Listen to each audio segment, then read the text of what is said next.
Mungkin aku cukup melakukan kejahatan kecil yang akan menyeretku masuk ke penjara.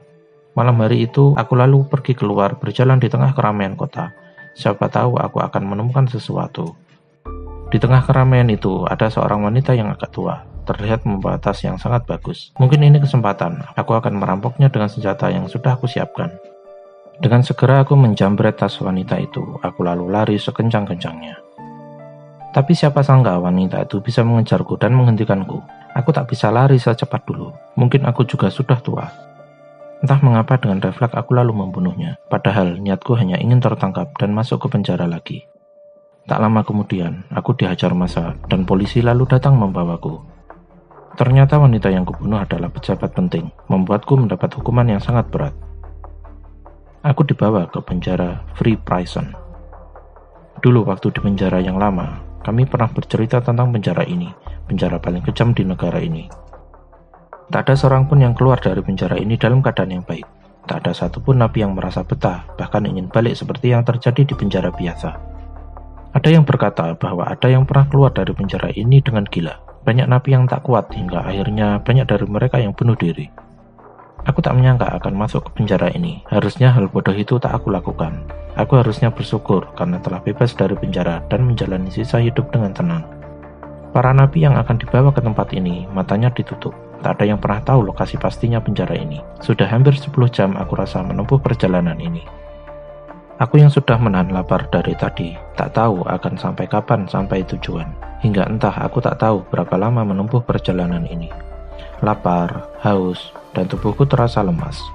Tak mampu lagi untuk berpikir. Sekian lamanya aku menunggu. Sepertinya ini sudah sampai tujuan. Perjalananku sangat lama, tanpa diberi makan dan minum. Mungkin 2-3 hari lamanya. Aku tak tahu pasti. Aku diseret turun dari kendaraan. Sepertinya dibawa masuk ke dalam sebuah ruangan. Lalu mereka akhirnya membuka tutup kepalaku. Aku mulai dapat melihat meski dengan samar. Aku dihadapkan dengan seseorang yang menggunakan topeng seperti algojo. Ruangan tersebut hanya ada sebuah lampu samar, serta pandanganku yang kabur tak bisa melihatnya dengan jelas. Orang tersebut hanya diam tanpa kata-kata. Aku juga merasakan ada 2 orang di belakangku yang menjagaku. Aku juga tak berani berbicara. Suasana sangat hening kala itu. Hingga akhirnya dia bertanya, "Kau pilih kebebasan atau belenggu?" "Kebebasan," jawabku spontan. Aku tak yakin dengan apa yang aku katakan. Bagiku, kebebasan itu semu. Kebebasan bisa saja jadi belenggu. Belenggu bisa saja bermakna bebas. Ini sangat membingungkan.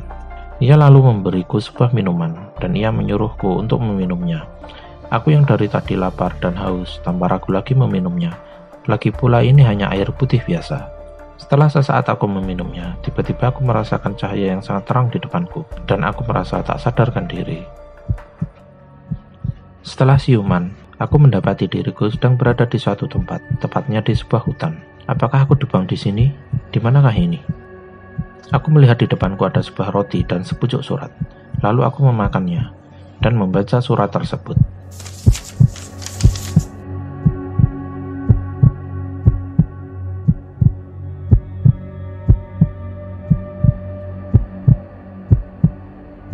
Apa maksudnya ini? Jadi aku tak dibuang di hutan ini? Aku masih di dalam penjara? Hal konyol apa ini? Aku berjalan mencari jalan keluar dari hutan ini. Hutan ini adalah hutan pohon pinus. Agak berkabut hingga aku tak bisa melihat pada jarak jauh. Tak kutemukan apa-apa di sini. Ini benar-benar pedalaman. Apakah mungkin ini masih dalam lokasi penjara? Aku tak begitu percaya. Mana mungkin hutan seluas ini termasuk area dalam penjara? Setelah lama berjalan, aku benar-benar tak menemukan apapun. Hanya pohon pinus yang kutemukan sepanjang perjalananku. Aku tak tahu jam berapa ini, tapi aku rasa aku sudah berjalan cukup lama. Harusnya sekarang sudah hampir malam, tapi langit tak menunjukkan akan gelap. Matahari juga tak tampak karena tertutup oleh kabut. Tiba-tiba aku merasa merinding. Aku tak takut akan kegelapan. Malam tak kunjung datang membuat hal ini menjadi aneh. Apakah aku sedang berada di dunia lain? Itulah yang sangat aku takutkan. Meski aku sendirian di sini, aku merasa ada yang sedang memperhatikanku. Benar yang mereka katakan, penjara ini akan membuatmu gila. Aku harus berpikir jernih. Aku harus terus berjalan, entah apapun itu yang terjadi. Akhirnya keyakinan dan harapanku membuahkan hasil. Setelah sekian lama berjalan, aku menemukan sebuah gubuk di tengah hutan ini. Aku mengetuknya, tapi sepertinya memang tak ada orang di dalam. Aku coba buka dan ternyata tak dikunci. Aku melihat di dalam gubuk itu dipenuhi dengan bibit-bibit tanaman. Ada sebuah meja dan sepucuk surat di atasnya. Surat itu bertuliskan. Aku sempat tertawa. Wah, mereka mengajakku bercanda ya. Mereka benar-benar gila. Aku tak memperdulikan surat itu. Aku merasa sangat lelah sekali. Mungkin aku bisa tidur di sini dan melanjutkan perjalanan lagi besok. Dan mencoba menanam bibit-bibit itu. Biarlah, toh mungkin aku memang sudah gila. Di samping gubuk itu ada sejengkal tanah kosong yang mungkin cocok untuk bertanam. Ketika aku hendak ingin menggali tanah tersebut, aku menemukan sesuatu terkubur di situ.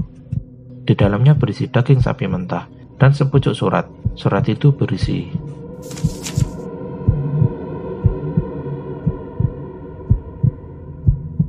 "Daging ini masih segar. Sepertinya memang baru ditaruh, dan memang ini sengaja untuk mempermainkanku. Oke, aku akan mengikuti permainannya." Karena aku sangat lapar, aku memilih untuk memakannya, meski belum dimasak. Rasanya sangat alot dan amis.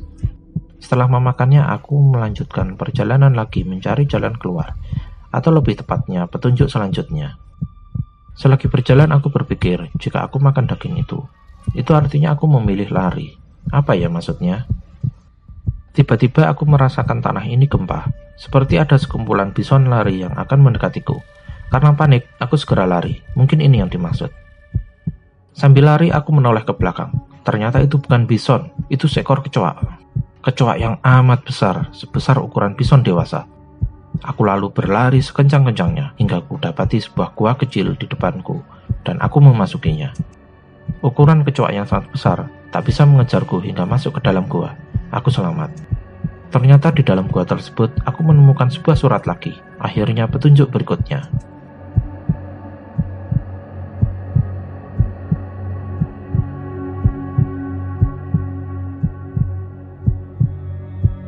Kudapati di bawah surat tersebut ada sebuah kunci. Kunci tersebut berukuran lebih besar dari kunci pada umumnya. Tumben, petunjuk ini sangat jelas. Berbeda dengan petunjuk sebelumnya yang singkat dan tak jelas. Tapi sekarang masalahnya, aku tak tahu kemana arah utara itu. Kulihat gua tersebut memiliki pintu keluar di lain sisi. Aku pergi ke sisi yang lain itu. Setelah keluar dari gua tersebut, kudapati sebuah kuburan yang cukup besar. Ada kuburan di sini, itu artinya ada penduduk di sekitar sini. Tapi aku tak melihat ada tanda-tanda kehidupan di sini. Tiba-tiba aku teringat bahwa kuburan di negara ini selalu menghadap ke arah yang sama, yaitu ke utara. Aku lalu bergegas lari ke arah utara sesuai petunjuk tersebut. Tak pernah ada malam di sini. Aku beristirahat dan tidur ketika aku merasa capek. Sekarang yang kuhadapi bukanlah hutan pinus lagi. Berbagai jenis pohon ada di hutan ini. Kadang aku menemukan pohon yang berbuah, dari situlah aku makan. Entah sudah berapa lama aku berjalan, tak pernah ada lagi petunjuk. Ya, karena aku memang belum menemukan batu yang dimaksudkan pada petunjuk sebelumnya. Aku terus berjalan. Mungkin ada sebulan lebih aku berjalan ke arah utara. Hingga aku menemukan jalan menanjak, dan kulihat jika aku terus berjalan ke arah utara, aku akan mendaki ke gunung tersebut. Akan aku teruskan perjalananku. Aku merasa ini mungkin sudah mendekati akhir, karena aku sudah membawa kuncinya. Ternyata perjalananku tak sia-sia. Belum sampai aku menuju puncaknya, aku menemukan batu berjajar berbentuk segitiga itu. Segera aku menggalinya. Setelah aku gali, ternyata aku menemukan 2 buah peti. Dan seperti biasa, sepucuk surat. Lalu aku membuka dan bertuliskan,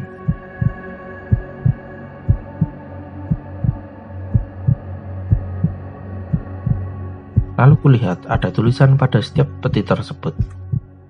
Peti pertama bertuliskan freedom atau kebebasan, dan yang satunya lagi bertuliskan truth atau kebenaran. Aku sudah capek dan muak dengan yang katanya kebebasan ini. Maka kali ini aku membuka peti yang bertuliskan truth.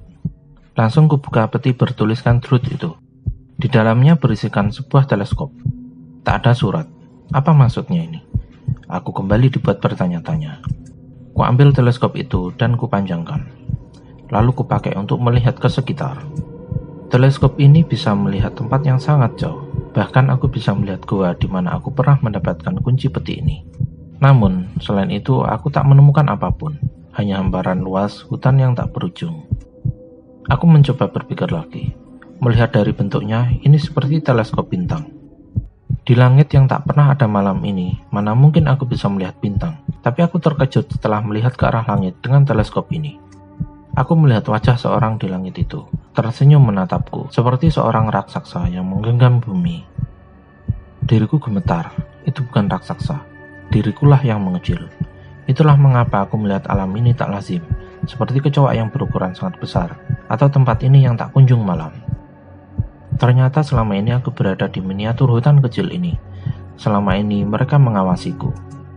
Aku teringat petunjuk terakhir bahwa kunci ini juga dapat membuka peti satunya, peti yang bertuliskan freedom. Aku segera membukanya dan melihat apa isinya. Setelah sekian lama, akhirnya aku bisa tersenyum lebar setelah melihat sesuatu yang ada dalam peti ini. Sebuah pistol berjenis revolver yang berisi 1 peluru aktif. Ini adalah jalan menuju kebebasan sejati.